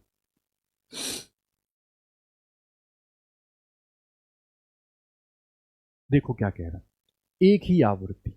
ठीक है भैया, एक ही आवृत्ति तथा एक ही आयाम। ठीक है, मतलब वो एफ और ए जो है वो सेम है, मतलब व्यतिकरण हो रहा होगा। एक ही आवृत्ति और एक ही आयाम, एक ही दो तरंगें किसी बिंदु पर एक साथ पहुंच रही हैं। ठीक है, तरंगों के बीच कलांतर कितना कलांतर हो कि परिणामी तरंग का आयाम टू ए रूट टू ए और शून्य। पॉज करो, करो आंसर चेक कर लेना यहां से। ठीक, नहीं तो देखो हम बताते हैं। देखो हम जानते क्या है कि सर जो चलती है ना किरणें, वो तरंगे, तो देखो ये एम्पलीट्यूड है और वो एम्पलीट्यूड है, सेम है ना। तो भाई हम रिजल्टेंट फॉर्मूला आर लगाते हैं और वो आता है A one square A two square और two A one A two और कॉस और क्या होता है फाइव। ठीक है, वो कह रहा है कितना हो ये कलांतर की जो परिणामी तरंग का आयाम है वो कितना हो, टू ए। आर की वैल्यू में टू ए लिख दूं। ठीक, और देखो यहां समान एम्पलीट्यूड है ना दोनों तरंगों का, कितना है, ए। तो देखो ए स्क्वायर लिख दूं और फिर ए स्क्वायर लिख दूं, क्या लिख दूं, ए स्क्वायर। ठीक है, और इधर फिर से वही टू ए स्क्वायर हो जाएगा और कॉस फाइव हो जाएगा, स्क्वायर कर दो। तो देखो फोर ए स्क्वायर, तो भाई ये होगा, और देखो टू ए स्क्वायर और टू ए स्क्वायर और कॉस साथ में क्या हुआ, फाइव। क्या हुआ साथ में, फाइव। अच्छा भाई, तो देखो यहां से मैं फोर ए स्क्वायर बराबर इधर से 2a² को कॉमन ले लूं, 1 प्लस कॉस फाई, कितना बचा? तो देखो काट दो इसको, चलो 2 बार काट, ठीक। इसको फिर से इधर ले जाओ तो कितना आ जाएगा 1, बराबर कितना आ जाएगा कॉस फाई। अच्छा, कॉस फाई की वैल्यू 1 कब होती है? जब कॉस की जो वैल्यू है वो कितनी होती है? कॉस जी। बताओ, पहले केस में एम्पलीट्यूड यदि सेम हो तो फेज डिफरेंस हमको 0 होना पड़ेगा, तब जाके मुझे क्या मिलेगा? परिणामी तरंग का आयाम 2 है, ठीक है। अच्छा, दूसरे केस में देखो क्या कह रहा है। दूसरे केस में, दूसरा केस देखो, ये 0 है ना, ठीक। अब दूसरे केस में देख लो, 90 चाहिए। 9 आंसर मतलब कलांतर कितना हो, आयाम कितना हो, √2 है। भर दो वही, √2a कर दूं, a² और 2a² और cos फाई स्क्वायर कर दो तो 2a²। इधर से वही 2a² बाहर निकला था ना, 1 प्लस कॉस फाई, ठीक है। इसको इस काट दो तो 1 आया ना, तो cos फाई की जो वैल्यू है वो कितनी आ जाएगी? cos फाई की वैल्यू कितनी आ जाएगी? 0। और किसके लिए होती है वो? π/2, कितना? 90। वैसे ही थर्ड है, एम्पलीट्यूड ए चाहिए, उसका स्क्वायर कर दो तो वही 2a² और 1 प्लस कॉस फाई, ये कितना आ जाएगा? 1/2। ये कितना आ जाएगा? 1। ये कितना आ जाएगा? Cos phi. तो कॉस फाई की वैल्यू माइनस की कितनी आ जाएगी? हाफ। 90 प्लस कर दो, ठीक। तो हाफ कितना होता है? 120। वही सेम क्या है? चौथा शून्य, तो शून्य भर देना यहाँ, शून्य यहाँ पे भर देना, ठीक। उसका स्क्वायर कर देना तो वैल्यू कितनी आ जाएगी? 180। पता तो है आपको, दोनों एम्पलीट्यूड बराबर है तो सेम फेज, यानी 180 जब होता है तो फेज अलग अलग होता है ना, तो जो a1 माइनस a2 आता है और वो कितना हो जाएगा? a माइनस a, और वो कितना हो जाएगा? ठीक है, कोई दिक्कत नहीं, बढ़ते हैं आगे।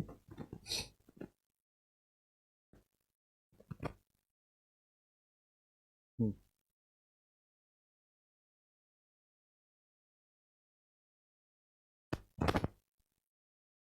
करो जल्दी आप, हम सेल चेंज कर दें, ठीक। करो, इसको सॉल्व करना जरा।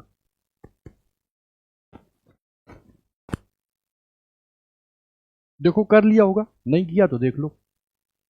देखो, दो तरंगे जिनके दोलन आया, मतलब एम्पलीट्यूड दिए हैं 3 mm और 4 mm, एक माध्यम में एक ही दिशा में चल रही है, ठीक है। उन बिंदुओं पर परिणामी आयाम बताओ, मतलब एम्पलीट्यूड जो रिजल्टेंट है वो चाहिए, जहां पर कलांतर कितना हो? 0। अब यहां पर जो फाई है वो दे दिया, चलो कोई दिक्कत नहीं। हम क्या है, आर बराबर,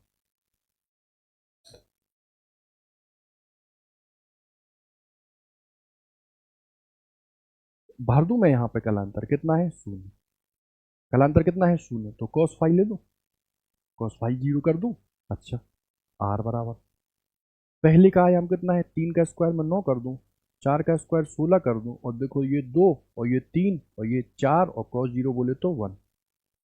16 4 है ना, तो 16 का, ये 25 और ये 4 की 12 दूनी 24, कितना आया? 49। रूट में रहता है ना सब,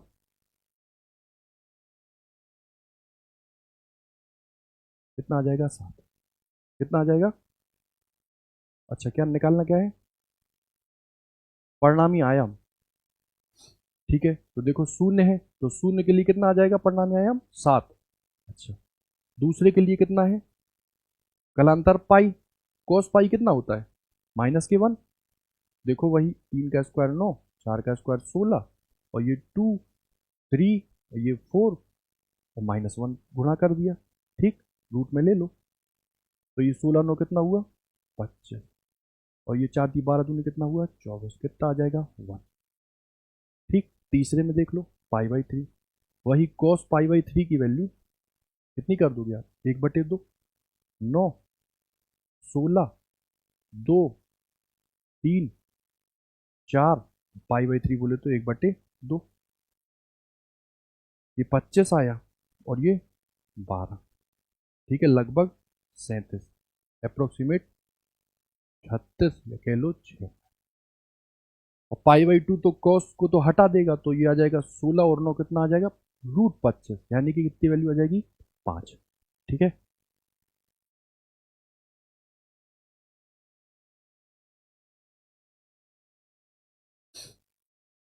लो पहले इसको देख लो। ये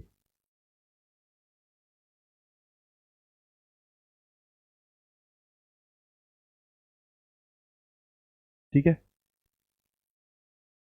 पॉज करो और करो इसको ट्राई जरा।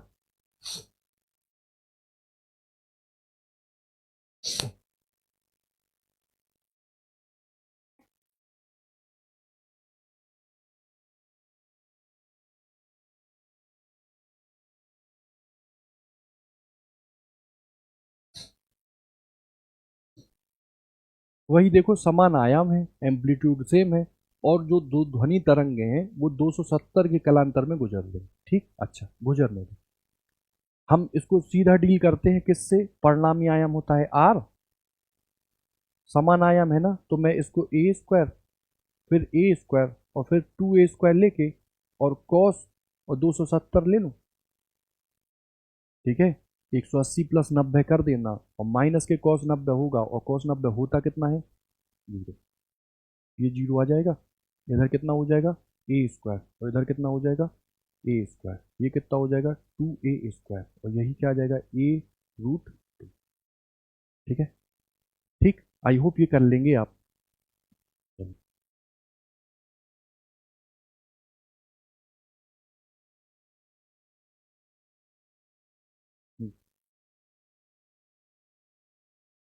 इंटेंसिटी अधिकतम और इंटेंसिटी न्यूनतम का रेशियो बताना है, और मुझे एम्पलीट्यूड ही दिए हुए हैं, कितना है, पहली का a1 और दूसरी का कितना है 1।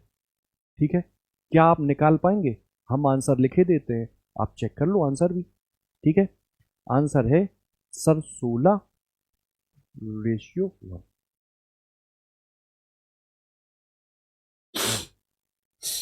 अच्छा बताओ, जहां इंटेंसिटी अधिकतम थी वो कैसी कंडीशन थी, तो आप कहोगे वो कंडीशन थी समपोषी वाली, और समपोषी की कंडीशन में हम इंटेंसिटी मैक्सिमम लेते हैं, विनाशी में इंटेंसिटी हम मिनिमम लेते हैं, और जनरल जो फॉर्मूला है इंटेंसिटी का वो कुछ ये आता है, I1 I2 2 अंडर रूट में I1, ये I2 साथ में कॉस, साथ में sin। अधिकतम के लिए यहां मैं कितना लेता था 1, और न्यूनतम के लिए क्या लेता था, -1 लेता था। अच्छा बताओ, हमें अधिकतम चाहिए थी, मैंने यहाँ आई मैक्स लिखा था, इसकी वैल्यू मैंने 1 की थी, तो ये कुछ इस डिजाइन से आया था।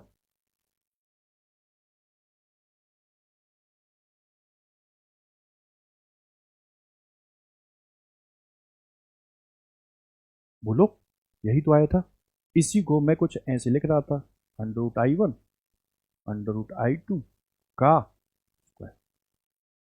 लेकिन सर इंटेंसिटी तो हमको दी ही नहीं है, हमको दिए है एम्पलीट्यूड, तो पता है सर आई जो है वो क्या होता है, के ए स्क्वायर, यहाँ भर दो, यहाँ भरोगे तो वो रूट के आएगा ना बाहर, है ना, देखो मान लो के ये आया बाहर,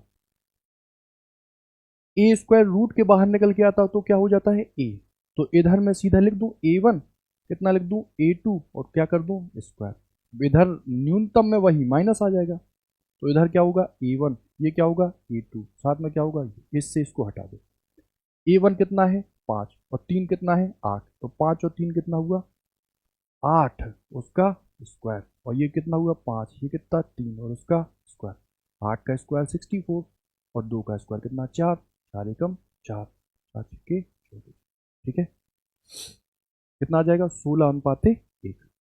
ठीक है, कोई दिक्कत नहीं, इंटेंसिटी न्यूनतम न्यूनतम निकालनी हो हम ये फॉर्मूला जानते हैं, और अगर ए दिया हो कोई दिक्कत ही नहीं।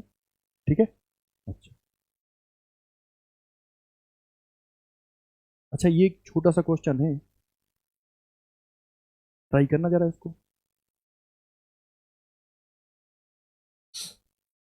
कुछ नहीं कह रहा है, वो कह रहा है 5000 एंगस्ट्रॉम तरंगदैर्घ्य की दो प्रकाश किरणों के मध्य कलांतर ये है, पथांतर बताओ। मैंने बताया ना सर, ये डेल फाई इक्वल टू होता है 2 पाई अपॉन लैम्डा साथ में एक्स, मुझे ये चाहिए। तो ये कितना है कलांतर 180, सर 2 पाई लिख दूं और ये 2 पाई कर दूं और ये कितना कर दूं लैम्डा, साथ में कितना लिख दूं एक्स।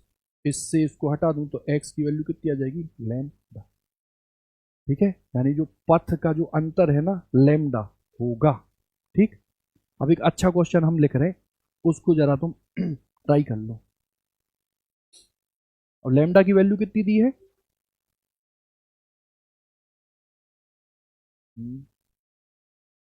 ये कलांतर कितना है 180 है ना, तो इसको पाई कर दो,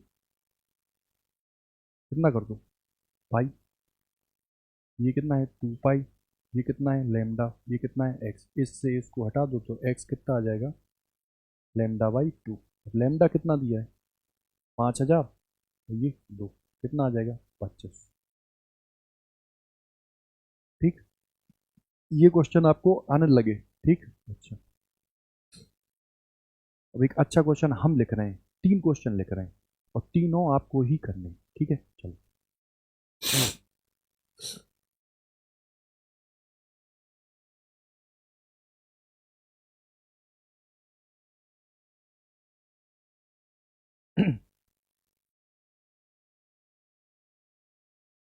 कह रहा है दो कला संबंध स्रोत हैं, मतलब कोहेरेंट सोर्स हैं। अभी हम पढ़ेंगे, जब हम अभी यंग का डबल स्लिट एक्सपेरिमेंट देखेंगे,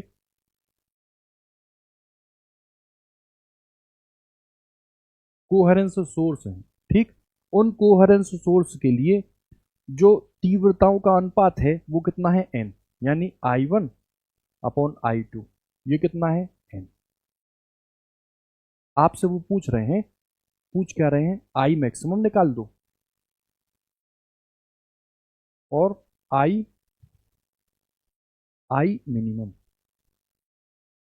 ठीक है, और इधर I मैक्सिमम और प्लस के I मिनिमम। ठीक है, इसको निकाल लो, आपके वही प्रीवियस ईयर का क्वेश्चन है, नीट में आया था। ठीक, थोड़ा सा सोचो और करने की कोशिश करो, करो। अच्छा, आई मैक्स क्या होता है, आप कहोगे √I1 √I2 का, और आई मिन क्या होता है √I1 √I2 का। अच्छा, वही सेम यहां लिख दो,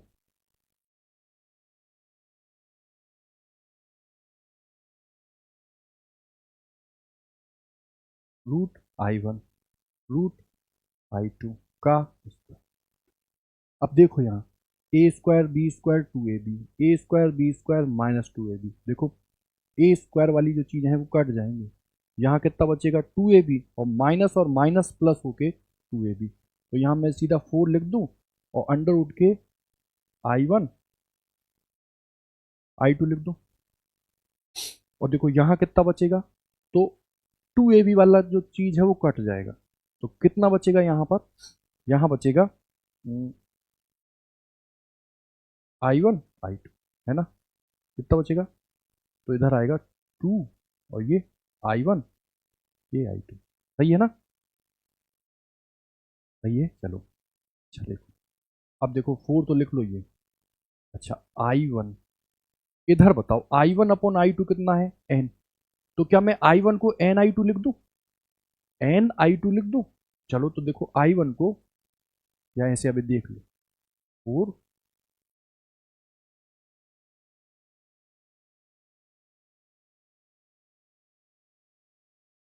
लिखो पहले से इसको काट दो, कितनी बार गया 2, और रूट में I1 को मैं NI2 लिख दूं, N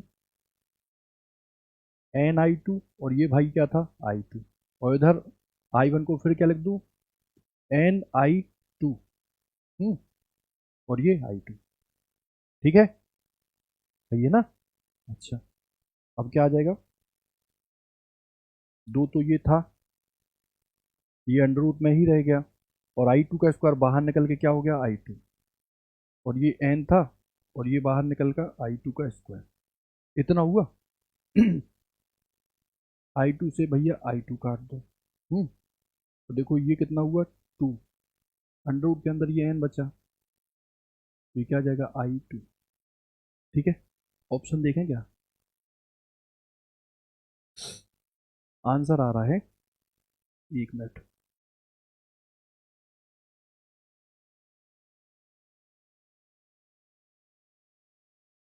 आंसर आ रहा है 2√n/n+1, 2√n/n+1, ये आंसर आ रहा है।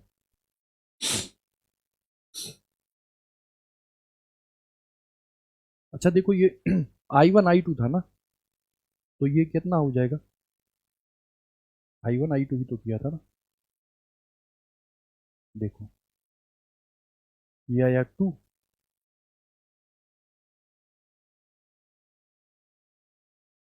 अच्छे से कर लें। देखो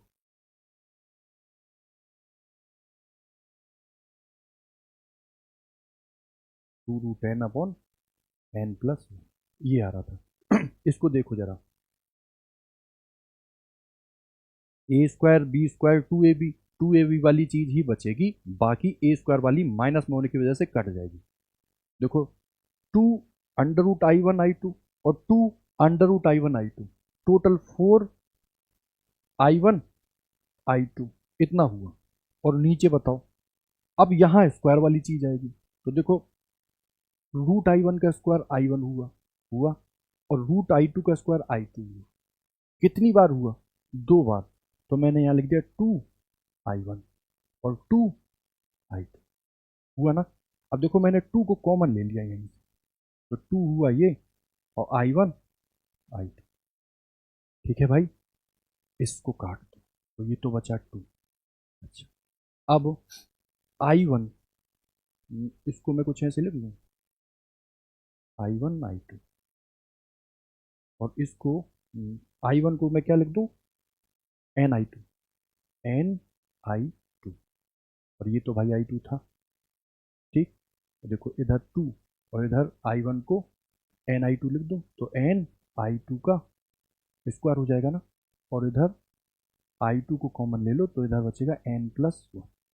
एग्री। देखो I2 का स्क्वायर रूट के बाहर आ गया, तो क्या हो जाएगा 2I2 और रूट के अंदर n, और इधर कितना आ जाएगा I2 और n प्लस, दिख रहा ना, n+1।